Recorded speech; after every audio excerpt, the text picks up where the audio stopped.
with your spirit. A reading from the Holy Gospel according to Saint Mark. Glory to you, O Lord.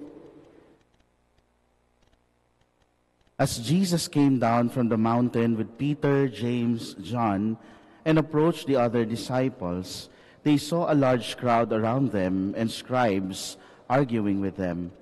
Immediately, on seeing him, the whole crowd was utterly amazed.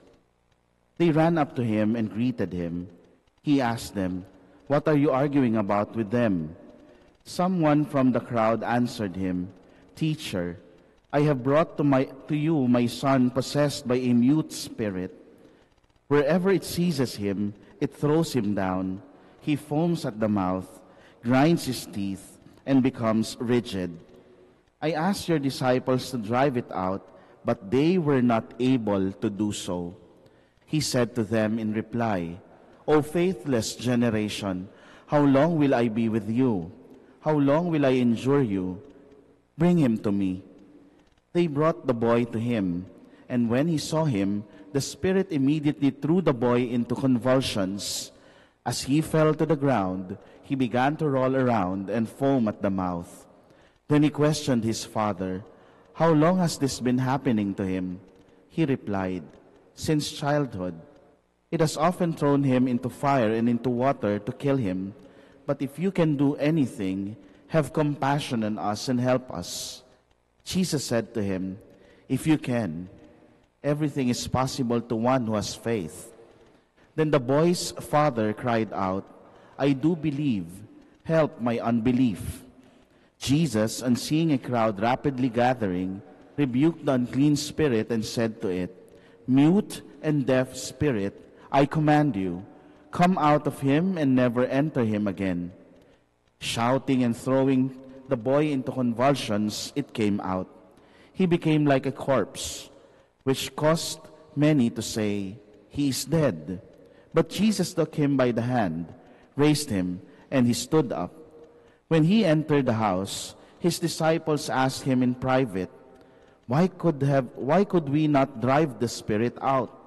He said to them, "This kind can only come out through prayer." My dear friends, the Gospel of the Lord. Praise to you, Lord Jesus Christ. Good evening, my dear brothers and sisters. Good evening, Father. And greetings and blessings as well for all those who are with us through our live streaming sa Facebook page ng Chapel of the Eucharistic Lord. Ang pagpapala ng Diyos ay sumainyo. I have been a priest for 8 years and many people approach me and ask me, "Father, pa-pray over naman po." No? Some of them asking for special graces from God, and most of them ask for healing. No? At marami na rin pong mga sacraments of anointing of the sick that I administered to. Many were healed, many also died after a while. No? Does that mean that the praying over or the sacrament is inefficient? Ibig bang sabihin, hindi epektibo or ineffective yung prayer? No? This is the same thing which happened to our gospel for today.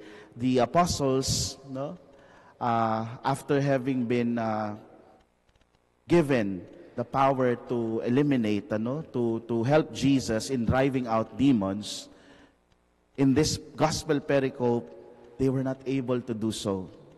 No?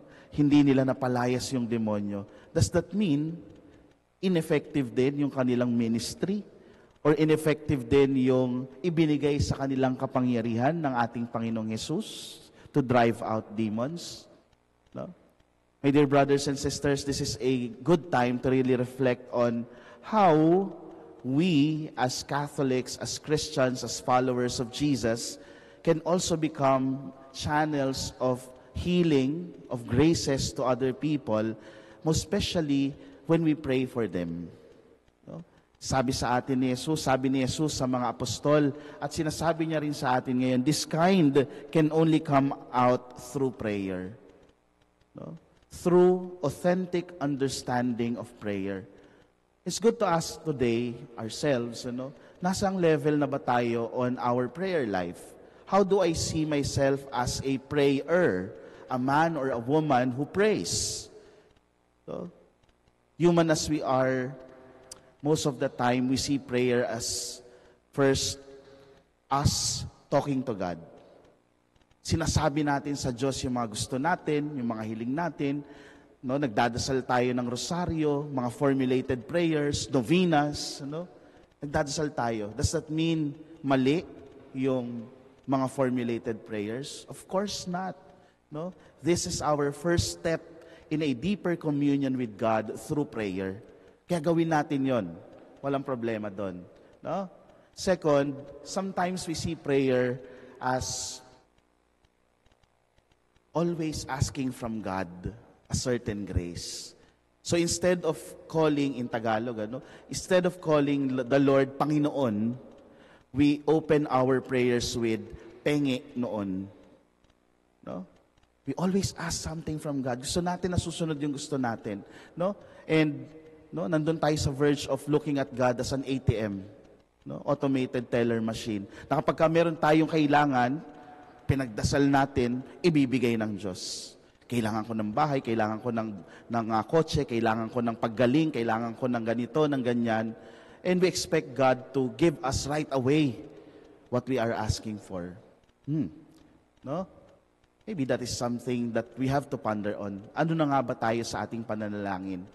We have to be reminded that, like that of the apostles, no?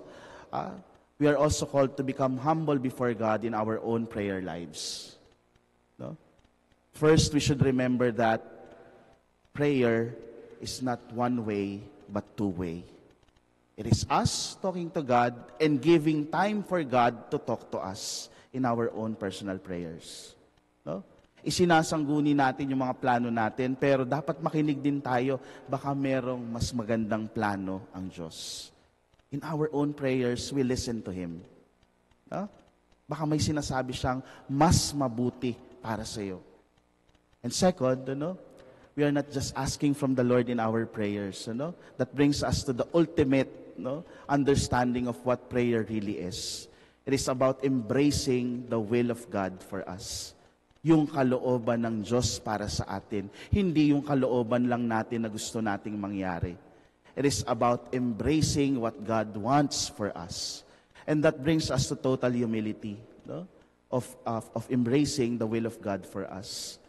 Again, human as we are, as the apostles are also human, there's this great tendency that they attribute the healing that they are doing to themselves. At yun yung pinapaalala ni Jesus sa atin ngayon. In our own prayer lives, we learn the virtue of humility, of asking not only what we want, but what God wants for us. My dear brothers and sisters, miracles do happen.